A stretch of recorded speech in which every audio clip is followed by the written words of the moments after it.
اکثر علماء کی رائے کے مطابق سبزیوں میں پھلوں میں بھی عشر ہوتا ہے، ٹھیک ہے؟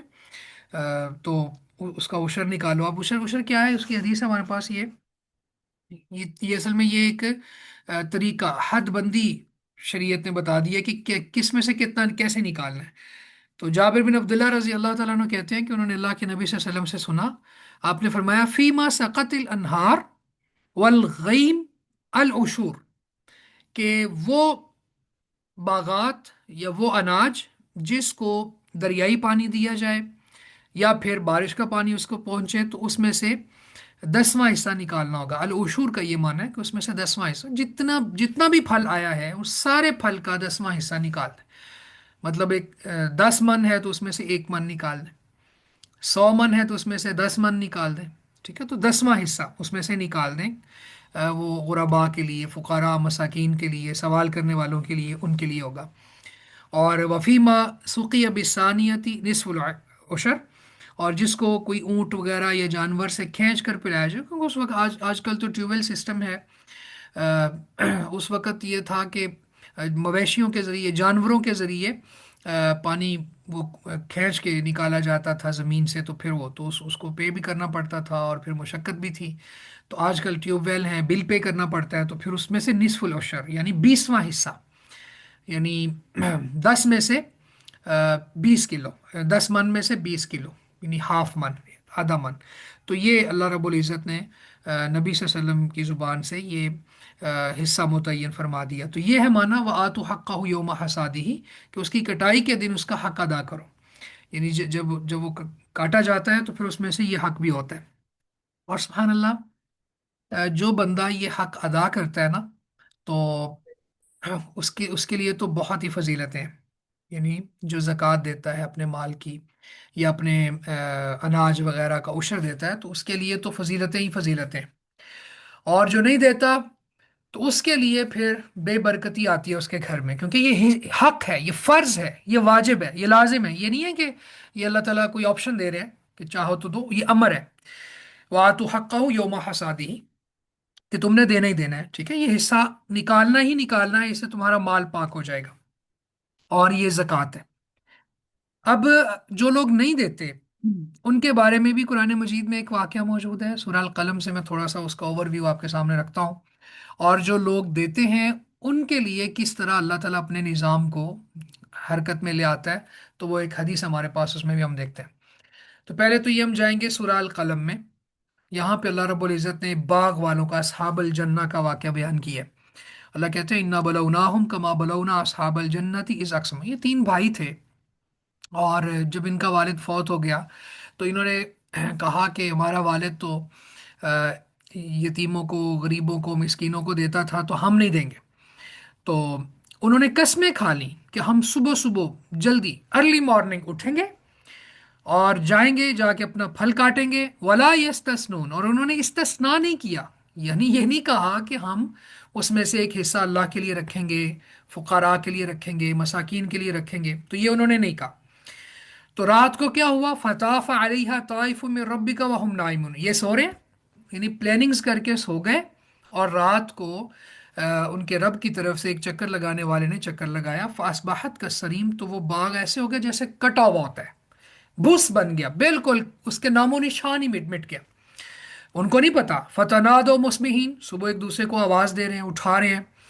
انقدوا علی حرثکم ان کنتم صارمین، اگر تم کاٹنا چاہتے ہو تو جلدی جاؤ نا اپنی کھیتی پہ، آؤ چلیں، یعنی صبح صبح ایک دوسرے کو آواز دے کے جلدی بیدار کر رہے ہیں کہ رات کو جو ہم نے پلاننگ کی تھی اس پلاننگ کے اوپر اب عمل کرنے کا وقت آ گیا، چلو چلتے۔ اب دیکھیں کتنی تفصیل سے اللہ تعالیٰ واقعہ بیان کر رہے ہیں ان کا۔ خیر وہ پھر فَانْطَلَقُوا وَهُمْ يَتَخَافَتُونَ، اللہ کا قرآن کہتا ہے وہ چل رہے تھے اور آپس میں سرگوشیاں کر رہے تھے، آہستہ آواز میں بات کر رہے تھے ایک دوسرے کے ساتھ، یعنی کسی کو کوئی سن نہ لے۔ کیا بات کر رہے تھے، اللہ يَدْخُلَنَّهَا الْيَوْمَ عَلَيْكُمْ مسکین، آج ضرور تمہارے پاس کوئی بھی مسکین داخل نہ ہونے پائے۔ اب ذرا دیکھو ان کی نیت کیا ہے، پلاننگز کیا ہے، کہ کوئی بھی مسکین ہرگز نہ آئے، جلدی چلو، اتنا اتنا جلدی جا کے کاٹ کے لے آؤ۔ وغدوا علی حرد قادرین، اور صبح انہوں نے اس حال میں کی کہ وہ اپنی کھیتی کو کاٹنے پر اپنے تئیں قادر تھے، نہیں خود سمجھ رہے تھے کہ ہم شاید کاٹ لیں گے۔ ہم قادر ہیں، ہم نے اس کو کاشت کیا ہے، ہمارا اس کے ساتھ بڑا وہ حصہ ہے، اور روزانہ ہم جاتے ہیں اس کی دیکھ بھال کرتے ہیں، ملازم بھی ممکن ہے رکھے ہوں، ٹھیک ہے۔ تو بہرحال فلما راؤہا قالوا انا لضالون، جب اس کو دیکھا تو کہا ہم راستہ بھول گئے، بھٹک گئے۔ یعنی آپ دیکھیں سبحان اللہ، اتنا ہرا بھرا کھیت کھلیان، اور کٹائی کا وقت آ پہنچا ہے، پھل اس کو آ گیا ہے۔ اب جا کے جب یہ انہوں نے دیکھا تو یہاں پہ کچھ نہیں ہے، تو کہتے ہیں ہم راستہ تو نہیں بھول گئے، بل نحن محرومون، پھر خود ہی احساس ہوا کہ نہیں نہیں، ہماری جو پلاننگز تھیں،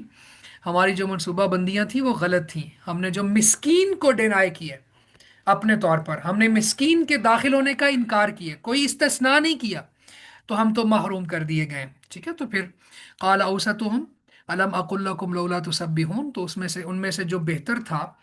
ایک معنی مفسرین نے یہ کیا ہے کہ ان میں سے جو بہتر تھا، یعنی کچھ تھوڑا بہتر تھا، اچھا تھا، اور ایک معنی یہ ہے کہ ان بھائیوں میں سے جو درمیانہ تھا۔ تو بہرحال دوسرا معنی، یا سوری پہلا معنی زیادہ راجح لگ رہا ہے، کیونکہ وہ ان میں سے کچھ بہتر تھا، لیکن غلبہ اس کے اوپر دوسروں نے ڈال لیا، باقی بھائیوں نے، ان کی پلاننگز کا وہ شکار ہو گیا، اور وہ بھی آ گیا، تو اس نے کہا لولا تسبحون، تم تسبیح کیوں نہیں کرتے، اللہ کی پاکی بیان کیوں نہیں کرتے؟ تو پھر خیر ان کو احساس ہو گیا، اور انہوں نے کہا سبحان ربنا انا کننا ظالمین، ہمارا رب پاک ہے، ہم ہی ظالم ہیں۔ فاقبل بعضهم على بعض يتلاومون، پھر ایک دوسرے کو دیکھ کے آپس میں ملامت کرنے لگے، کہنے لگے ہائے کاش ہم تو بڑے سرکش بن گئے تھے، عسى ربنا ان يبدلنا خيرا منها انا الى ربنا راغبون، کہنے لگے کہ شاید کہ ہمارا رب اس سے بہتر ہمیں بدل کے دے دے، ہم اپنے رب کی طرف رغبت کرنے والے ہیں۔ ان کو احساس ہو گیا اس کے اوپر، اس واقعے میں جلدی جلدی جا رہا ہوں اس کے اوپر، اس واقعے کے اندر بہت زیادہ لیسنز ہیں جو ہم نے پڑھے ہوئے ہیں، جب آخری دو پاراز پڑھے تھے نا ہم نے، تو کذالک اللہ تعالیٰ فرماتے ہیں کذالک العذاب ولا عذاب الآخرۃ اکبر لو کانوا یعلمون، اس طرح ہوتا ہے عذاب، اور آخرہ کا عذاب تو بہت بڑا ہے، کاش یہ جانتے ہوتے۔ تو اللہ رب العزت نے یہاں پہ وہ لوگ جو اللہ کے راستے میں خرچ نہیں کرتے، اور مال کو صرف اپنے تک محدود رکھتے ہیں، اور اس میں سے فرضی زکوٰۃ بھی نہیں دیتے، تو ان کا یہ حال بیان کیا ہے۔ خیر ان کو بعد میں احساس ہو گیا۔ اچھا جو خرچ کرتے ہیں سبحان اللہ، ان کے لیے یہ ان کے بارے میں یہ ایک حدیث ہے، اللہ کے رسول صلی اللہ علیہ وسلم فرماتے ہیں کہ ایک بندہ آ، کسی صحرا میں جا رہا تھا، تو اس نے بادل کے چمکنے کی، گرجنے کی آواز سنی، اور اس میں یہ آواز بھی سنی، اس کے حدیقت فلان، فلاں کے باغ کو پانی پلا دو۔ اب ذرا امیجن کریں کہ بندہ جا رہا ہے، اور آسمان میں بادل گرجتے ہیں، اور آسمان کے اندر آواز سنتا ہے، یہ ہے جو اللہ تعالیٰ اپنی قدرت کے مظاہر دنیا والوں کو دکھاتا ہے، اور اللہ کے رسول نے حدیث میں ہمارے تک پہنچا دی بے اسم ہی، کسی کا نام لے کے، یہاں تو فلان ہے نا، تو حدیث کے الفاظ ہیں کہ اس کا نام بھی لیا،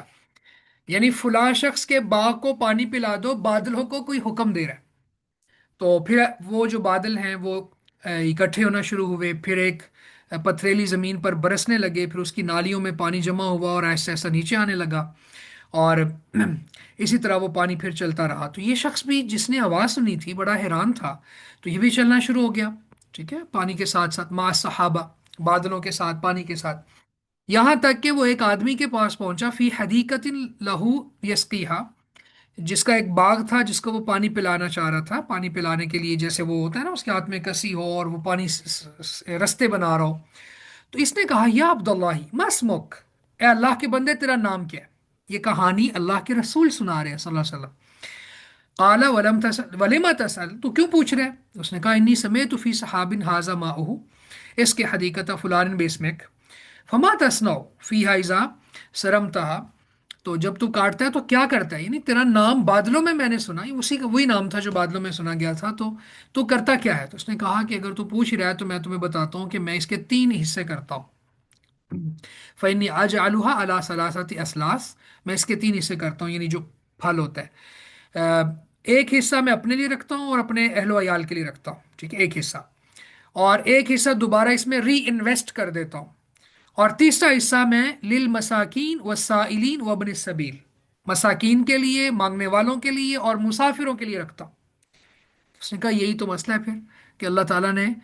باقاعدہ دیکھیں اب اللہ کیسے ہی حفاظت کرتا ہے مال کی۔ وہ لوگ ہیں نا جو کہتے ہیں کہ جی ہم مال خرچ کریں گے تو پتہ نہیں بچے گا کہ نہیں بچے گا، اور وہ کیلکولیٹ کر رہے ہوتے ہیں چیزوں کو، ہماری اولاد کے لیے کتنا بچے گا، پھر فرضی زکوٰۃ میں وہ پھر ڈاکہ مارتے ہیں، اور مساکین کا حق بھی نہیں دیتے ان کو، تو ایسے لوگوں کے ہاں پھر برکت ختم ہو جاتی ہے، پھر وہ مال کہیں نہ کہیں لگ جاتا ہے، پورا پورا گھر ان کو دینا پڑ جاتا ہے کسی پلنٹی میں، یا پھر کوئی خسارہ ہو جاتا ہے بزنس میں، یا کس طرح کی چیزیں ہو جاتی ہیں، تو پھر وہ پورا پورا گھر ہی اللہ ان سے چھین لیتا ہے، الیاذ باللہ۔ تو لیکن وہ لوگ جو تنگی میں بھی خرچ کرتے ہیں، خوشحالی میں بھی خرچ کرتے ہیں، جتنا ان سے ہو سکتا ہے خرچ کرتے ہیں، اگر صاحب نصاب ہیں تو زکوٰۃ ادا کرتے ہیں اپنے مال کی، تو اللہ تعالیٰ ان کے مال میں اس طرح سے برکت ڈالتے ہیں، یہ دنیا میں ہے، دنیا میں ہے، اللہ تعالیٰ ان کے مال کی حفاظت کرتا ہے، وہ سورہ کہف میں ہم پڑھیں گے نا کہ وَكَانَ أَبُوهُمَا صَالِحًا، اگر والدین نیک ہوں تو ان کو اپنے بچوں کی فکر کی ضرورت نہیں ہے، اللہ اپنے دو نبیوں کو بھیج کے ان کا خزانہ محفوظ کر دیتا ہے، سبحان اللہ۔ تو اس لیے تھوڑا سا انسان کو میٹیریلسٹک اپروچ سے نکلنا چاہیے، اور اللہ تعالیٰ کے وعدوں پر بھی یقین رکھنا چاہیے اور توکل کرنا چاہیے، تو یہ ہے معنی وَآتُوا حَقَّهُ يَوْمَ حَصَادِهِ، تو اللہ کے راستے میں خرچ کرنے کی یہ فضیلت ہے، اور یہ خرچ نہ کرنے کا یہ وبال اور نقصان ہے، اور حدیث میں آتا ہے ہر روز جب بھی صبح ہوتی ہے تو دو فرشتے نازل ہوتے ہیں دنیا میں، ایک دعا کرتا ہے اور ایک بات دعا کرتا ہے، دعا کرنے والا کہتا ہے اللہم اعط منفقا خلفا، اے اللہ خرچ کرنے والے کو اور دے، اور دوسرا کہتے ہیں اللہم اعط ممسکن تلفا، اے اللہ جو روکنے والا ہے، جو تیرے رستے میں خرچ نہیں کرتا، جو فرضی زکوٰۃ بھی نہیں دیتا، اس کے مال کو تلف کر دے۔ اب اللہ رب العزت نے خود ہی فرشتوں کے، فرشتے تو اپنے طور پر نہیں کرتے کچھ بھی،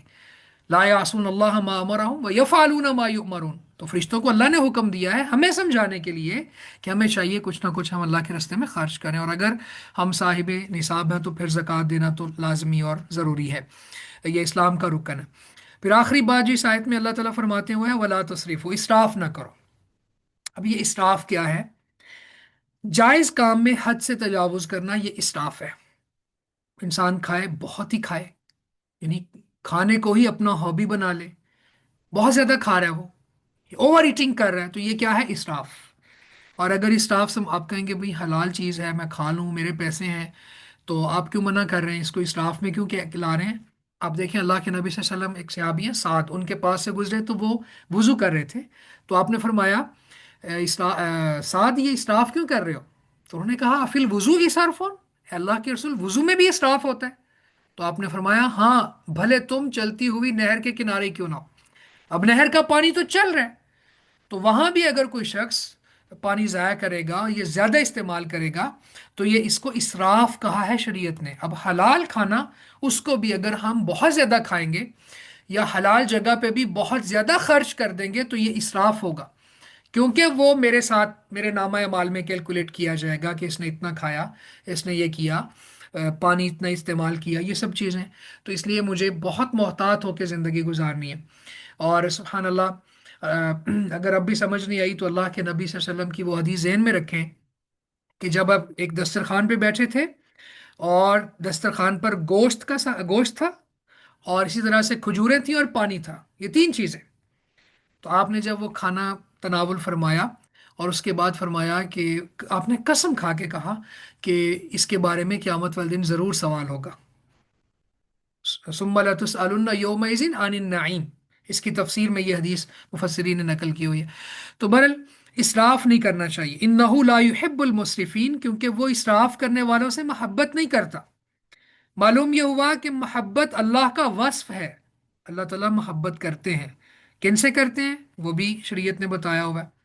اور کن سے نہیں کرتے وہ بھی شریعت نے یہاں پہ سمجھا دیا، ان میں سے ایک چیز ہے اسراف۔ تو جو بندہ بہت زیادہ خرچ، اچھا اس میں ایک تبذیر بھی ہے، میں نے اپنی سسٹرز کو، اپنی اسٹوڈنٹس کو یونیورسٹی میں تو باقاعدہ ایک سلائڈ پڑھاتا ہوں،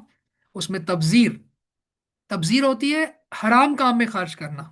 کوئی میوزیکل کانسرٹ کروا لے انسان، یا پھر کوئی ایسا فنکشن شادی کے اندر ایڈ کر لے جو الاؤڈ نہیں ہے، اس کے اوپر خرچ کرنا، یہ تبذیر ہے، اور یہ شیطان کے بھائی ہیں، اللہ نے قرآن مجید میں کہہ دیا کہ وہ چیز، تو یہ شیاطین کے بھائی ہیں تبذیر کرنے والے۔ اور دوسرا ہے اسراف، اسراف یہ ہے کہ حلال کام میں انسان زیادہ خرچ کرتا ہے، حد سے تجاوز کر جاتا ہے، یعنی ایک